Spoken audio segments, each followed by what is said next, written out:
Hi, this is Carolyn, and I'm here with Aaron, and my husband Mike is joining us to discuss sandbagging. A number of people have reached out to us to discuss sandbagging, and my husband just returned from the state championship, so we thought this would be the perfect time to do it. Also, I think a new rule should be implemented that would take away the vast majority of sandbagging for league players. And the rule would be that self-rates and appeals cannot play in any postseason matches. So they wouldn't be allowed to play in playoffs or the state championships or sectionals or nationals. So let's start with Mike. What do you think about that new rule? I think it's a great, simple solution, and maybe it catches too many people that are trying to get into tennis for the right reasons. But at the same time, I mean, I know, Carolyn, you like black and white rules, and there's nothing more black and white than this. Because right now, I mean, the issue with self rates is it's so it's so subjective right now. You can fill out those self rate questionnaires and end up in a level that is clearly not right for you, one way or the other. I've played self rates at the 4.0 level that are getting back into tennis now, and they clearly should have self-rated as a 3.5 or maybe even a 3.0, and they're not at the right level. That's happened before, and I've had the opposite. I've at my most recent experience was at States, where I played a self-rated 18-year-old senior in high school who clearly self-rated inappropriately, and is a strong 4.5 at a minimum.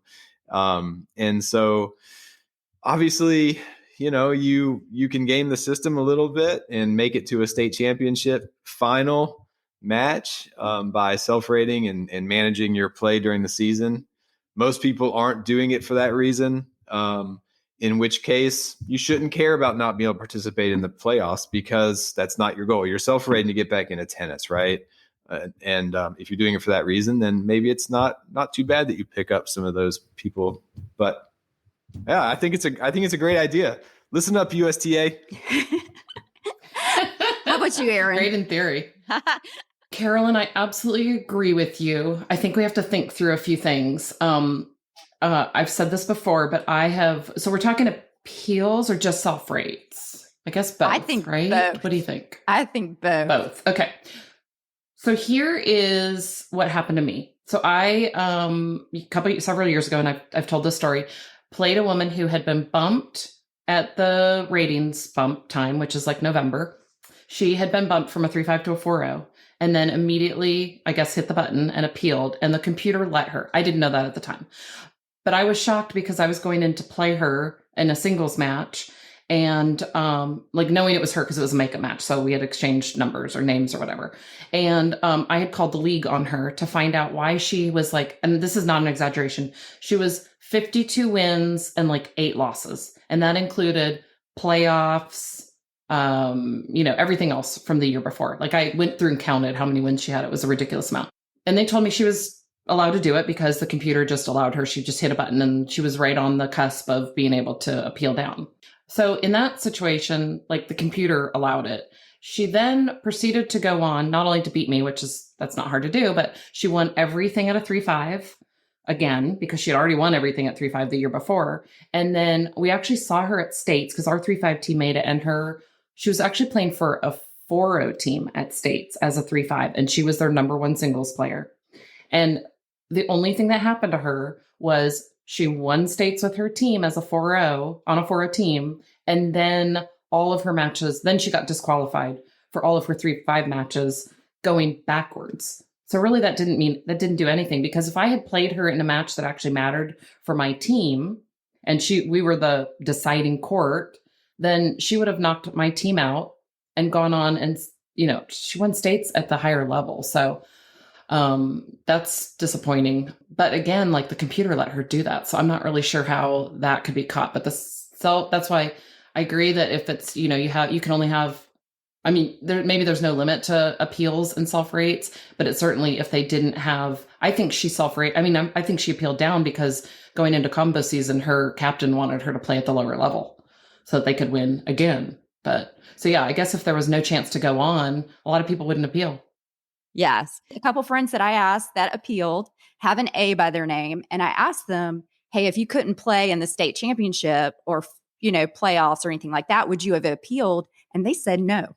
Yeah.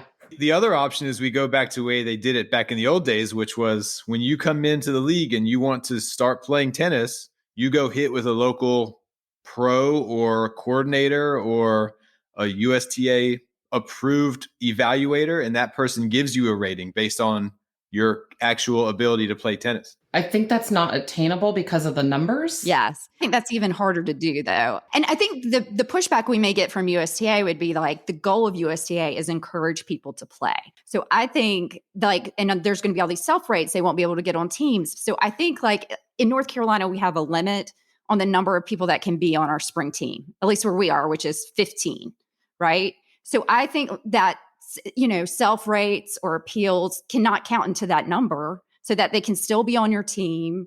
We still encourage people to play. But at the end of the day, when you go to playoffs, there can't be any sandbaggers going to playoffs or going to the state championship. I think you just solved all the problems right there. But tell me why I'm wrong. Don't you think, Mike?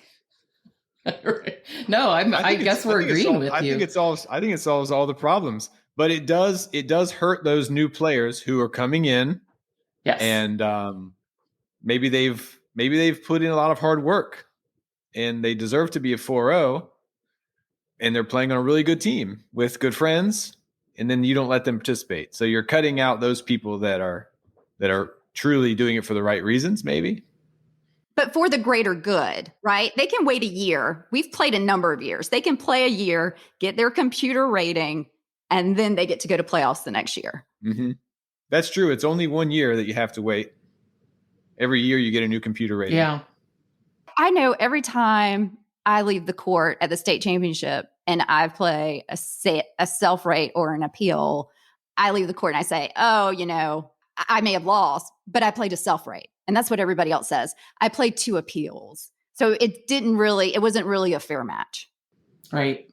The other thing too, I think it was funny, Carolyn, I told you a couple months ago, it was probably right towards the end of spring. I was I just left the courts where I was playing, and I was putting my bag in my car, and I overheard these 2 gentlemen say, we're going to the state tournament, but every team that we're facing has self rates on it. And they were already complaining before they got to the tournament because they could look at the rosters of the people that they were playing and noticed. So I think in that situation, yes, those people might have been getting back into tennis, like you were saying, Mike, but I also think, there are some people that just re-sign up for USTA and then they self-rate, or they've been out for, a year or 2. And like a lot of people started during COVID, and they do come back in and self-rate lower than what they should. And then they go on to win the state tournament.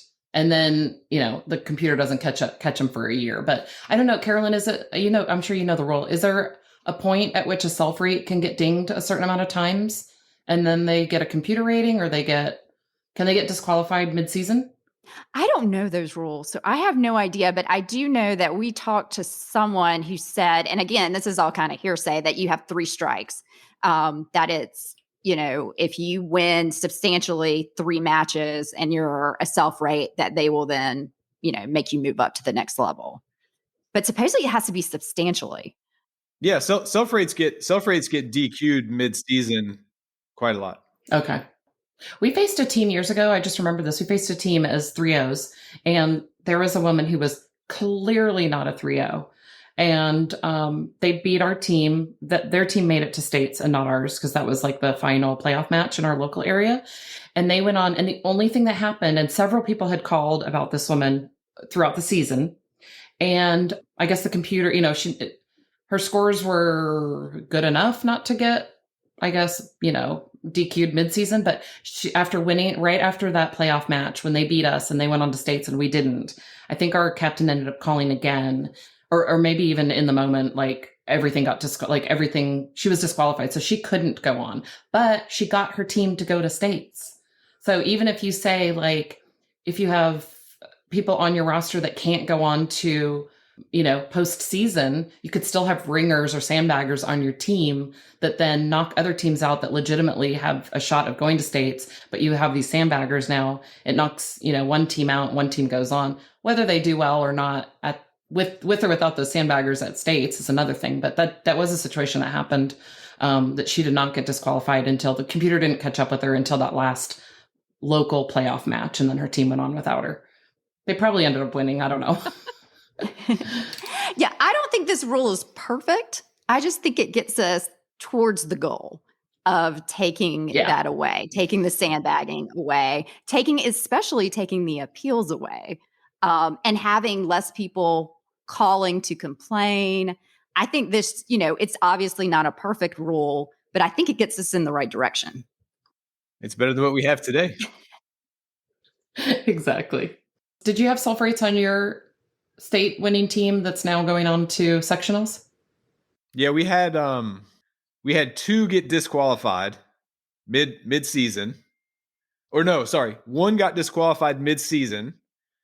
1 got disqualified after states. I think we had 3 others who are all, I think they're all fine. I think they're not like crushing people. They're good players, but they didn't like roll through people during the whole season. So we had 5 self-rates or 6 self-rates on our team. We had a lot. But when we played teams that had almost that many self-rates plus appeals. We didn't have any appeals, but we had other teams had a combination. Last year looked to be the worst though. Last year was that, the second year of COVID when everybody had self-rated for 2 years in a row. And there was, I didn't go to states last year, but I was watching from afar the results. And because the Raleigh team was good, they lost to a team from Greensboro who was basically like 6 or 7 self-rate / appeals. And then that team that crushed the Raleigh team, they played a Charlotte team that had another 6 or 8 guys that were appeals and self-rates. And the Charlotte team beat them 5-0. I mean, just like wow. the teams got put together. The teams from last year looked like they were completely stacked. So that's what you have to do. And it's like an arms race. Yeah. Basically. Yeah. And it's not fair for all of us computer rated people. We're not going to have a chance because even I remember playing a 6-5 match, went to states. And this was the year I was getting bumped from 3-5 to 4-0. There was a 3-0 self-rate on the court.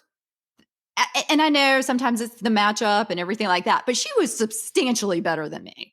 And she was a self-rate. So, and she just hadn't played a lot of matches during the season. I just think it would cut out a lot of the extra work that the people that work for USTA have to do because there wouldn't be as many appeals because I think the people that do appeal to a large extent, not always, but to a large extent, do it so they can win the state championship or sectionals or be part of some juggernaut team. So I think that would cut down on theirs. And then I think a lot of the people that get really upset is when they spend the money to go to the state championship and they play a lot of appeals and self-rates. So again, not a perfect rule, but something that I think should at least be considered. Agreed. Thanks again to Mike for coming on the podcast. I think USTA does a fantastic job of putting together the state championships and sectionals and nationals. And I don't know of another sport that does anything close to this, but I think this rule may be just another thing they could add to make it even more fair. But let us know what you think. You can message us on our website, which is secondservepodcast.com. Thanks so much for listening and hope to see you on the courts soon.